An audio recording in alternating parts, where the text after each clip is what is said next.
Joe Manchin told us in advance of the vote to establish a commission to look into what happened on January 6th that the filibuster does not need to be gotten rid of. It doesn't need to even be reformed. We can get something like that commission thanks to the fact that there are definitely 10 good Republicans.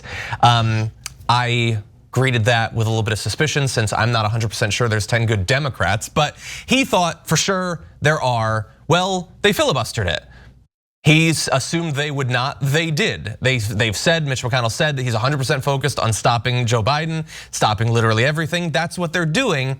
Now, in the wake of that, has he changed his view? Let's take a look. What evidence do you have that Mitch McConnell wants to work with you? Last week he blocked a commission bill, and he could have. And you saying that he wants to work with you? That one's dead either. I'm not saying that one's dead either. You know, I was very disappointed. I think it was wrong what he did, and I've said that. He knows how I feel about that. It was totally everything they asked for. It was totally bipartisan. I think Nancy Pelosi was very gracious in what she had offered, basically making it totally bipartisan.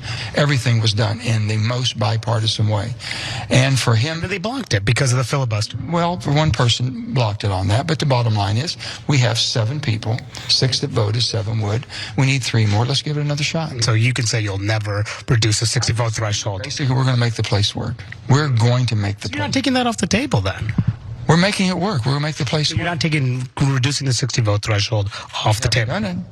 We're going to make the place work. I don't know what else I can tell you. And you can't make it work unless the minority has input.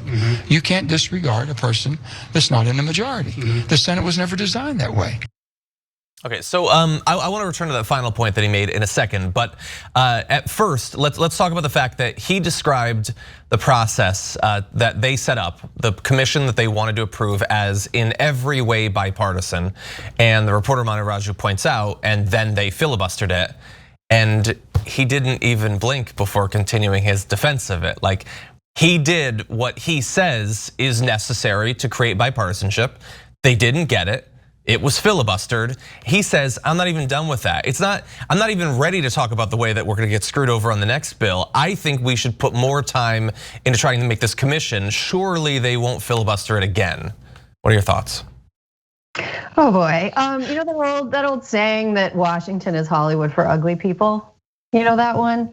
I would add it's Hollywood for ugly people who also can't act. I don't believe Joe Manchin for a second. That is the least believable performance I've ever seen. He doesn't believe that the Senate will work. One, because it doesn't really matter to him. Like, he is so isolated and insulated from the effects of policies that he fails to pass or that his governing body fails to enact. Nothing that he does or doesn't do changes the fact that Joe Manchin is a US senator with cushy, US senator level healthcare and a cushy US senator level salary. He's not somebody that's ever going to have to suffer as the result of his own decisions. And so it's not that it's like he doesn't really care if the Senate works, nor does he really have any motivation to make it work. Yeah, people are mad at him, but it seems like he's somebody who's sort of impervious to public scorn because attention is attention, I guess, in the world of DC. And yeah, I find myself going like this at the end of that clip.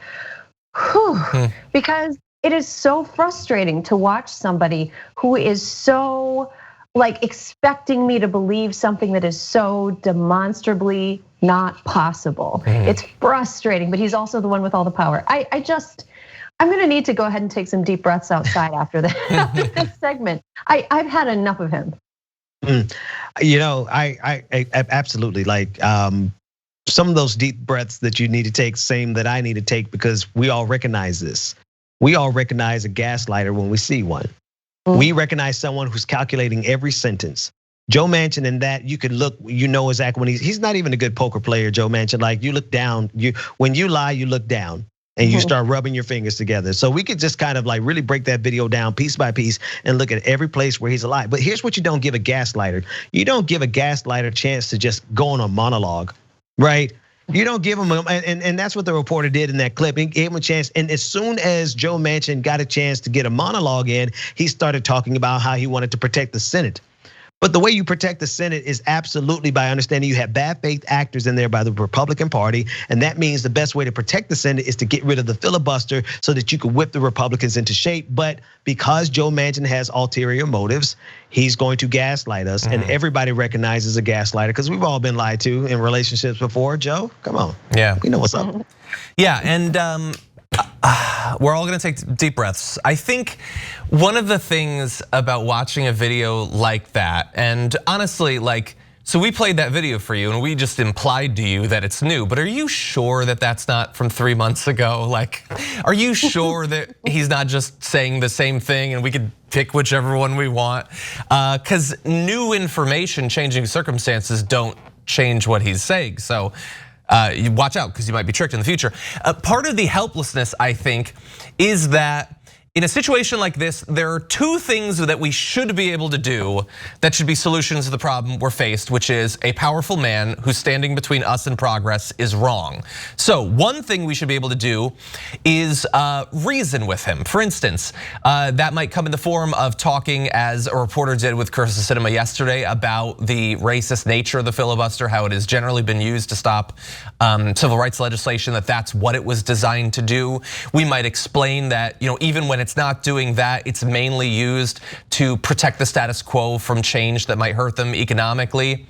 There are good people in government trying to get through to people like him in this way. For instance, Jamal Bowman, representative, said, when Donald Trump cut the corporate tax rate from 35% to 21%, it wasn't bipartisan. Not a single Democrat voted in favor. There's no reason that we need to be bipartisan in repealing that tax cut, which is a great point. Assuming that Joe Manchin is being honest and can be reasoned with, but he can't. So at that point, it's like, okay, well, we can't change his mind because he's not actually giving us a reflection of his mind when he speaks. But what about this? He's a politician, he's ambitious, he's gotta want something, right? Certainly he wants to remain in the majority, and this is a path to lose that majority, and not in a long time. But does he?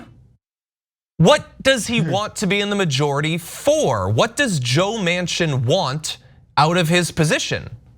Does anyone know? Could his aide answer that question? Is there a massive piece of legislation, the cancer moonshot that he's just been working on his whole life, and finally we're gonna get all the pieces on the table in position to strike? No, he doesn't want anything. He's gonna be fine, as Erin pointed out. He's gonna be rich and happy regardless of whether he's the majority or the minority. He can stay as long as he wants. It's seemingly impossible to root him out via primarying, so we can't reason with him. We can't appeal to his arrogant self-interest. So I'll ask you two, what are we supposed to do? I don't know. I don't know, and the thing that's really frustrating for me is that some of the things that are in the infrastructure bill are things that we needed 30 years ago, like guaranteed parental leave provisions, things to do with reducing the cost of childcare, things that families need in order to enable parents to work that have not existed in the US for a really, forever, and that are a national embarrassment. Those things, I fear, are going to be pushed aside in the name of Joe Manchin's nothing agenda. And he is frustrating, but the thing that is most frustrating to me is the loss on the other side of his inscrutable inaction. And I find myself feeling like on the brink of despair, but I also feel like people like Joe Manchin kind of thrive when people get so frustrated they stop paying attention to him. And so I'm just kind of preparing myself for a really annoying summer politically. Yeah. I think Joe Manchin is almost like the height. He is like the personification of a Judas and a Benedict Arnold at their height, because he's there to betray us. That's just my take. Don't accredit that to TYT at all, because you have to ask yourself this question: what are the results that you're getting? I don't care if you're talking about bipartisanship.